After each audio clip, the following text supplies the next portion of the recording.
Hi friends, எல்லோரும் எப்படி இருக்கீங்க? நல்லா இருக்கீங்களா? இன்றைக்கி டாபிக் என்ன பற்றி நான் பேச போகிறேன்னா டேண்ட்ரஃப் வந்து எல்லாருக்குமே வருங்க. அது யாருக்கும் இவங்களுக்கு தான் வரும் அவங்களுக்கு தான் வரணும்னு கிடையாது. லேடிஸாக இருக்கட்டும் ஜென்ஸாக இருக்கட்டும் எல்லாருக்குமே வந்து டேண்ட்ரஃப் கம்பல்சரி வரும். அது எதனால் வருது, அதனால் என்ன பாதிப்பு அப்படின்னு பார்த்தோன்னு வச்சுக்கோங்களேன். நிறைய பேருக்கு தெரியறதில்ல. டேண்ட்ரஃபால் இந்த ஃபேஸில் பிம்பிள்ஸ் நிறைய வருங்க. பிம்பிள்ஸ் மாதிரி, ஆனால் பிம்பிள்ஸ் கிடையாது.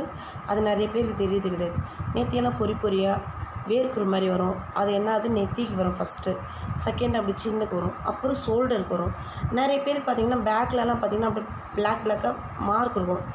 பிம்பிள்ஸ் மாதிரி குட்டி குட்டியாக வந்து அது அமுங்கி போயிருக்கும்.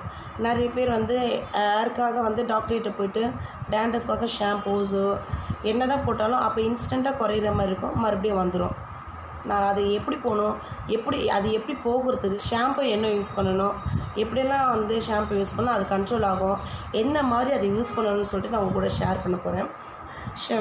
ஷாம்பு பார்த்திங்கன்னு வச்சுக்கோங்களேன், நம்ம எப்போல்லாம் தலைக்கு குளிக்கிறோமோ அப்போல்லாம் பார்த்திங்கன்னா ஷாம்பு எடுத்துங்க. டேண்ட்ரஃப் கண்ட்ரோல் என்னோடய பர்சனல் சஜஷன் கேட்டிங்கன்னா, நான் வந்து ஹெட் அண்ட் ஷோல்டர்ஸை வந்து சஜஷன் பண்ணுவேன். ஏன்னு பார்த்தீங்கன்னா அது டேண்ட்ரஃபை நல்லாவே கண்ட்ரோல் பண்ணுங்க. ஹெட் அண்ட் ஷோல்டர்ஸ் எப்பவுமே நீங்கள் தலைக்கு குளிக்கும் போது டேண்ட்ரஃப் இருக்கவங்க நிறைய பேர் செய்கிற தவறு பார்த்திங்கன்னா அப்படியே டேண்ட்ரஃப் கண்ட்ரோல் ஷாம்பு போட்டு யூஸ் பண்ணுவாங்க. அந்த மாதிரி நீங்கள் யூஸ் பண்ணக்கூடாது. ஏன்னு பார்த்தீங்கன்னா ஆல்ரெடி வந்து டேண்ட்ரஃபோட ஒர்க் வந்து ரொம்ப ட்ரையாக இருக்கிறதுனால தான் அது டேண்ட்ரஃபே அதிகமாக வருது.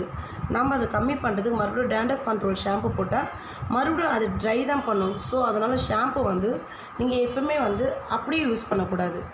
எப்போல்லாம் நீங்கள் தலைக்கு குளிக்கிறீங்களோ உங்கள் பாடிக்கு டெம்பரேச்சருக்கு ஏற்ற மாதிரி, சில பேருக்கு வந்து கோல்டாக இருக்கும் பாடி, சில பேருக்கு ஹீட்டாக இருக்கும், சில பேருக்கு வந்து கோல்ட் பாடி வந்து ஆயில் ஊற வச்சா ஒத்துக்காது, ஹீட் பாடினா அப்சர்வ் பண்ணிக்கும். எனக்கு வந்து நல்லெண்ணெய் வச்சா ஒத்துக்கோங்க அப்படின்னா குளிக்கிறதுக்கு முன்னாடியோ இல்லைன்னா 1 day பிஃபோரோ ஆயில் அப்ளை பண்ணலாம். ஆயில் அப்ளை பண்ணால் மைல்டாக வார்ம் பண்ணி, இங்கே பாருங்கள், ஒரு பவுலில் எண்ணெய் ஊற்றி வார்ம் பண்ணி நல்லா ஒரு 10 minutes, ரொம்ப தூரம்லாம் தேவையில்லைங்க, ரொம்ப நேரம் தேவையில்லை, ஒரு 10 minutes நல்லா மசாஜ் பண்ணிவிட்டு விட்டுட்டு, இல்லை உங்களுக்கு எனக்கு ஹீட் பாடி எனக்கு ஒரு நாள் தாங்க ஒன்றும் பண்ணாது நல்லெண்ணெய்னா மறுநாள் வாஷ் பண்ணிக்கோங்க. இல்லைனாங்க எனக்கு உடனே கோல்டு பிடிக்கும், சைனஸ் ப்ராப்ளம் இருக்குன்னா தேங்காய் எண்ணெய் வச்சுக்கோங்க.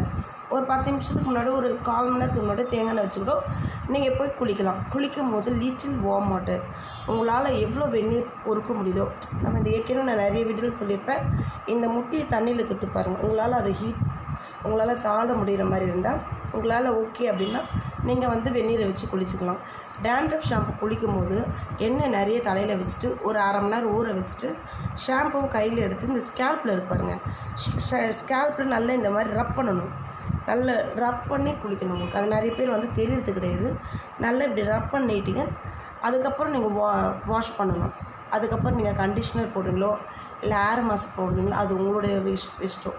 பட் ஆனால் எப்போல்லாம் நீங்கள் டேண்ட்ரஃப் குளிக்கிறீங்களோ ஆயில் அப்ளை பண்ணி குளிச்சிங்கன்னா டேண்ட்ரஃப் கண்ட்ரோல் ஆகும். ஒரு 2-3 வாஷ்லேயே நல்ல டிஃப்ரென்ஸ் உங்களுக்கு கிடைக்கும். ஓகேங்களா ஃப்ரெண்ட்ஸ்? உங்களுக்கு இந்த வீடியோ பிடிச்சிருந்தா லைக் பண்ணுங்கள், ஷேர் பண்ணுங்கள், கமெண்ட் பண்ணுங்கள். மறக்காமல் இந்த சேனலை சப்ஸ்கிரைப் பண்ணிக்கோங்க. கீழே இருக்க பெல் ஐக்கனை ப்ரெஸ் பண்ணிக்கோங்க. பாய். டன்.